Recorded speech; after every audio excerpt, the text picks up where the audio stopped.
Hello, BookTube. Who's up for a little Tuesday TBR torture? I've got 6 books here that I want to show you. 3 of them I've already read. 3 of them I've not read. And we'll go through them together and talk about them, starting with the ones that I have already read, including my boyfriend. I want to start with my boyfriend. Is that so bad? So sue me. I mean, really. We're here. Get used to it. Of course, I refer to Prince Metternich. This is the English language translation of a great, thumping, big biography of Prince Metternich. It was put out by the Belknap Press of Harvard University Press. I think it comes out. Do I even have a sheet on this? I think it's a November release. Or no, this is I think an October release. No, November 5th. So this is out already, but it's a $40 hardcover on an admittedly obscure subject. So I'm not sure that it will be in your bookstores, but oh, is it good. Oh, is it good. Metternich was directly involved in so much of the high diplomacy of the Napoleonic era that his story is going to be fascinating anyway, even if it's not told in such a steeply scholarly and comprehensive way. But it is here. The translator does a great job. The translator is Daniel Steuer, and he does a great job because I never noticed he was in the room, which is fantastic. And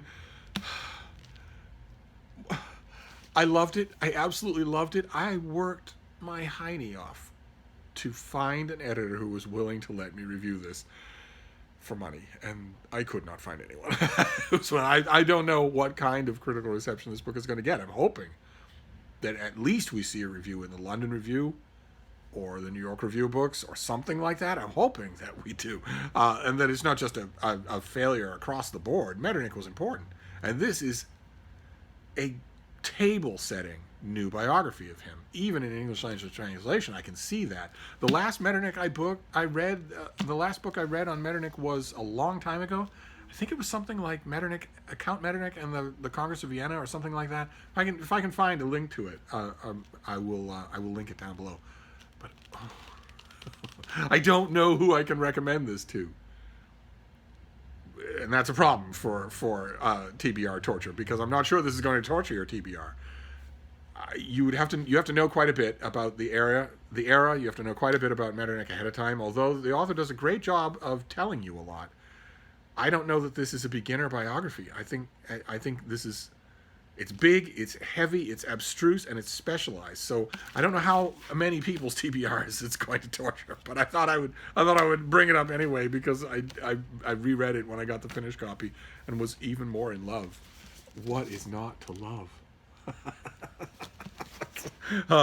Then this next one also I don't quite know whose TBRs this will torture. So I'm letting the side down as far as torturing your TBRs go this time around, because this is a work of it's a fairly in-depth work of theology. And that's not going to appeal to everybody. This is NT Wright. Some of you may know his name. And this is History and Eschatology. And it's his Gifford lectures. The regular series of lectures. He was the first theologian to do them in 50 years.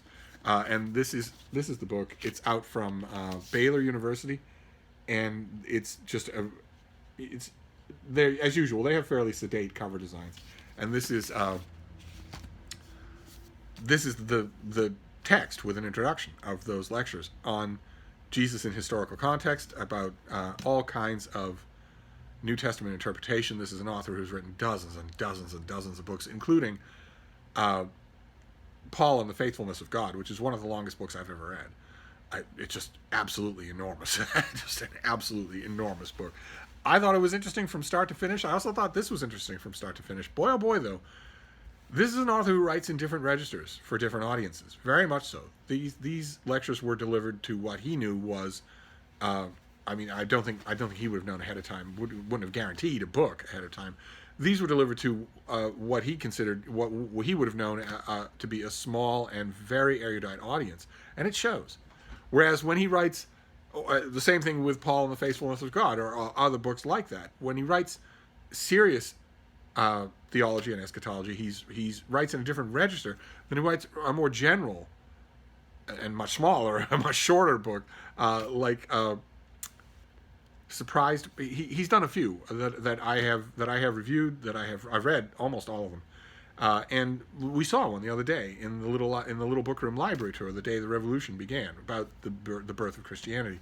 That is written in it's still got his signature intelligence and his signature fluency, but it's written in a very different register. This is Tom Wright writing scholarly theology, and it's bracing, just bracing. Again though, I'm not sure whose TBR this would torture, because he doesn't slow down all that much. That's the whole thing that characterizes that kind of tone, is that you're pitching it to an audience you believe already knows the subject. So mainly it's just a reading report. I guess for this part of the TBR torture, it's just a reading report that I read these two things and absolutely loved them, even though they might not be for you. But the third of the three that I have read would appeal to anybody and is fascinating. It's an elaborate job done by Thames and Hudson. Actually, now that I say that it's elaborate, I wonder what the price on it is. It's probably... Okay, this is $40, and it is now out. It comes out in November. It's by Desmond Morris, and it's Postures, Body Language in Art. Gorgeously illustrated, all throughout. Gorgeously illustrated. Not just older stuff, but newer stuff as well. In this heavier paper and heavier binding that is designed to handle all of these illustrations. And what he does in the course of this book is go through all the different kinds of gestures in art, and rather than write a kind of ideological summation, he instead goes through them gesture by gesture. So the raised middle finger, the raised forearm, the Spock gesture, the missing hand, where someone's one hand is being hidden, the poised hand, the split finger hand, whether it's holding a book or whether you're just resting it on all that sort of stuff. He goes through every one of them, and not those things, and also facial expressions. And he does it all with, this must have been so expensive to get the rights to all this artwork, and then the nightmare of compositing it all. But Desmond Morris will be familiar to a lot of you, because he's been at this a long time. He's been explaining humans to humans for 50, 60 years. He wrote The Naked Ape, and a whole bunch of other books that are just terrific. Absolutely terrific. And this one is too. So I don't know what kind of popular bookstore distribution Thames and Hudson books have. $40 hardcover that's full of art. I'm not sure what the prognosis would be. I mean, if you have a really, really good bookstore, an independent bookstore especially, or a really good general interest bookstore attached to a university, then your chances might be good. Like, for instance, here in Massachusetts, if I went out and bought retail books, if I actually did that, my choices would basically be two. There's a big Barnes & Noble in the Prudential Center here in Boston that would never have this book, as a general matter, in their stock. Just never. It would just never happen. You could go in and order it, but you'd have to know what it was. You wouldn't be able to just browse it in the bookstore, which can be valuable. You know, that's one of the reasons why I hope anyway, that this channel is valuable to you, because I get to show you what these actual new books look like, what they are like. I get to walk through them with you and describe them a little to you. It's a little bit more than what you get on Amazon if you're just looking at it and wondering if you should buy it, if you should order it. That element, that crucial element of estimating whether or not you want to get a book, is missing when it's something like this and it's a store like Barnes & Noble, because they're not going to do it. They're not going to bother to order in 10 for 3 copies of a book if they don't think they're going to sell it, so that you just won't see it in your bookstore. Whereas, if I were to get on the #1 bus and cross the river into Cambridge, Massachusetts, which right on the other side of the river, Cambridge has the Harvard Bookstore, which is an incredible bookstore. It says the Harvard Bookstore, but they're not the Harvard Coop. They're not actually connected to Harvard University. They're just an absolutely incredible independent bookstore. Some of you who've come to visit me, maybe I have dragged you to the Harvard Bookstore. If I haven't, I should make a point of doing that, because it's incredible. And they would have something like this. They are the kind of store that on the shelves behind the registers, they will have all the big ornate box sets that have come out that are, $100, $150. They'll have a copy, so you can actually look at it in the bookstore. They also have an unbelievable remainder section. Oh my God, their remainders are just amazing. You literally have to watch yourself, or you will bankrupt yourself in their remainder section. And the remainders are all over the first floor, and they also spill down onto the basement. And in the basement, they also have a used bookstore that is always buying books, so it's always crammed with stock. And their new selection up on the first floor is tremendously good. So you will see, and it's lovingly curated as well. So you will see things there, new books there, that you won't see at Barnes & Noble across the river. And those would be my two choices. I have a feeling that if I were an ordinary retail book buyer, which I almost never have been in my life. I've almost never been that. The decades when I wasn't a book reviewer who got my books in the mail, I was a bookseller who got my books at an employee discount. And now, actually, both of those things are true, because I have a lifetime employee discount at Barnes & Noble. And I get my books in the mail. But I have a feeling that if I were an ordinary retail book buyer, someone who had to set a book budget and who couldn't get everything that they want, and who is enraptured by bookstores, loves to go and see what's new and all that, I have a feeling that I would just go to Cambridge once a week or once a month and do my shopping at the Harvard bookstore. I have a feeling that would be my bookstore, not, as I guess is what I'm saying. And the larger point here is that I think that would probably dictate, that kind of difference between bookstores will probably dictate whether or not you will see this in the bookstore, in your bookstore. So, of course, this is a kind of backdoor way of me being nosy and asking you, what are your local bookstores like? How I would love it if you would tell me. What are your local bookstores like? Do you have a really good one, like the kind I was describing, where you could expect to see something like this, and where the staff would be equally knowledgeable, where the staff would know what they were talking about? Do you have a bookstore like that? Retail bookstores like that are rarer and rarer. Are they gone from where you live? But anyway, I highly recommend this. Morris is a fantastically fun read. And this is also lavishly illustrated. So even if you read his section on, a fist in a painting or something like that, or a scowl, and you don't really find yourself completely agreeing with his reading of what those things are like, or maybe you're coming up with examples from art that he doesn't include that contradict his conclusions, it's still fascinating to read. So I recommend all three. I recommend all three of these. But History and Eschatology and Metternich are a little bit tougher. I recognize that. They're a little bit more uphill in terms of recommendations. And then we'll do the three that I haven't read. All nonfiction, of course. These are all nonfiction. And all, I think, immediately coming out or out already. The first one is a paperback, which kind of surprised me. I don't think this is a paperback release, though. I think this is a paperback original. Let me check just to be sure. No, okay. No, this is a paperback reprint of a book that came out last year, but I never got to it last year, so it's new to me.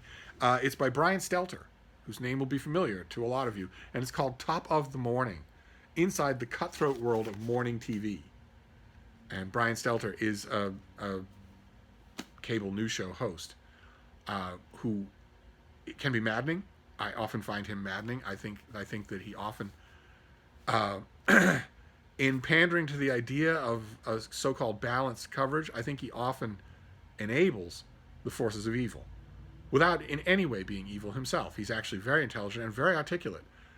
It's just this idea. I think a lot of people in his position looked into the darkness in 2016. They looked, a mobster, a real estate crook, became president of the United States and immediately started threatening people and acting like a mobster and acting like the government was his possession, and also instructing his sycophants to just lie, to lie the way he lies, like breathing. He lies all the time. He lies about everything, and always has. And those of us who maybe thought, okay, well, the worst has happened is he's become president, and he thinks he deserves it. And the worst that will happen here is that he'll continue to lie. A lot of us, even who expected that, did not expect that he would demand it of others. And I should have. In retrospect, I absolutely should have expected that. And that's exactly what he has done. Anyone who doesn't want to get viciously attacked will lie in the same way, even demonstrably provable lies. Sean Spicer's will always be the perfect example. This is a guy who had a fairly good reputation in Washington, D.C. until he became Trump's press secretary. And the very first thing he did was take the podium in the press room and tell an easily, visually demonstrable lie. It was the first salvo from someone other than Trump himself that truth was now negotiable, that truth is now what the boss says it is. And a lot of people in Brian Stelter's position, I believe, in the media, because they'd been relentlessly attacked by the candidate anyway, he'd called him the enemy of the people, specifically Nazi terms. And I think they looked at that, they took this on board, this attack and this duplicity that was, to an extent, they had never seen before. Most of these people were not all that familiar with Donald Trump. In local politics, they viewed him as a reality TV star. They didn't know anything about what he was like in New York. So for most of them, it was a gigantic shock to the system. And some of those people in the media reacted by going overboard in the other direction. We want to make sure you, the public, knows that we're not anything like this guy. So we are going to give equal time to everybody. We are going to examine everything. We're going to chase down the provenance of every single claim, even if it is a self-evident fact. We're not going to treat any facts as self-evident anymore. Instead, we're going to examine all of it. And once you do that, before you come around in 3 or 4 segments with talking head guests to saying, yes, that is a fact, in the delay between when you could have said something and when you did, the forces of evil, the bad people, have gained enormous amounts of yardage that they're not going to give up. You've given them that yardage. Whereas John Chancellor, Walter Cronkite would have said, that's junk, on air immediately. And that would have been that. Anyway, this is his book about the world that he has helped to shape. Probably that will not be obvious in this book. He's fairly self-effacing, at least his public-facing persona is. So I'd imagine that he won't tote himself in this book as much as he could, for good or ill. But I have not read it, so I will be giving it a try. This next one is a kind of book that is familiar on this channel by now. We've seen quite a few such books on this or related subjects, and also had an interview with an author on this subject. This is by Ed Darroch, and it's called The Warriors of Anbar. And the subtitle is The Marines Who Crushed Al-Qaeda, the Greatest Untold Story of the Iraq War.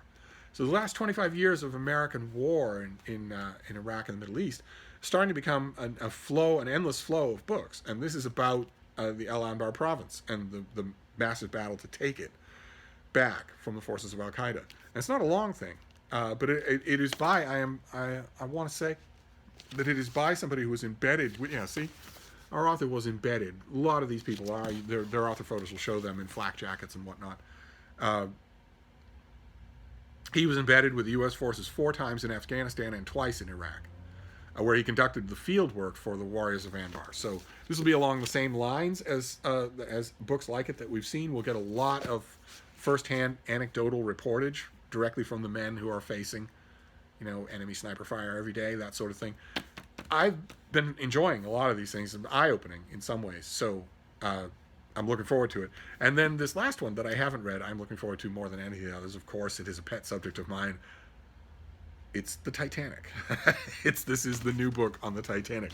This is by Gareth Russell, and it's called The Ship of Dreams, the Titanic and the End of the Edwardian Era, in which the author centers on half a dozen first-class passengers on the Titanic and tells their stories, their experiences during the catastrophe, and what aspect of Edwardian society they represented that was either fundamentally changed or that ended as a result of the sinking of the Titanic and, by extension, World War I. So it's a familiar kind of approach to the subject. Other authors, many other authors have done that before.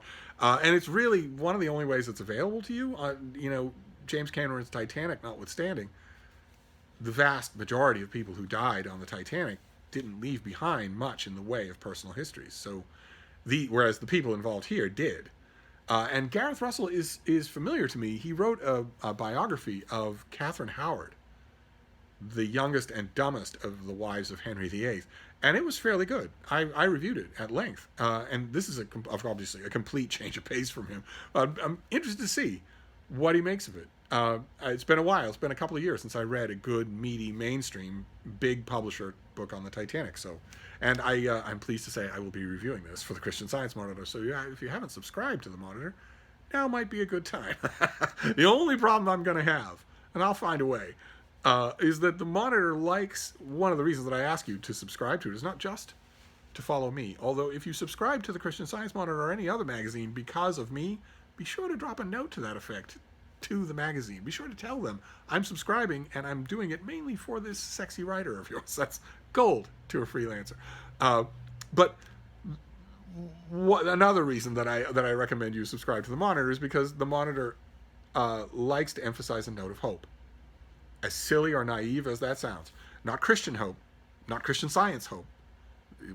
We are not an evangelistic publication at all. We are a secular publication. It always confuses people because the word Christian's right there in the title. But a note of hope that we're going to present you with this story of horrors or depressing trend, something like that, slaughters in another country, climate change. But we're going to give you something to hold on to. And we consider that a part of our journalistic duty. I like that philosophy. I really do. And obviously, it's going to be a little hard to come up with a note of hope on this subject. Not just because of all the people who die on the Titanic, but also because I don't think the Edwardian era should have ended. I will come up with a way. I'll figure out something. So anyway, that is your Tuesday TBR torture. 3 books that I haven't read and will be reading immediately, and 3 books that I have read that I can more or less recommend. So we have Ship of Dreams, the new big book on the Titanic. We have The Warriors of Anbar, which was some of you might remember it as a small part of the news from the war in Iraq, the taking of Anbar province.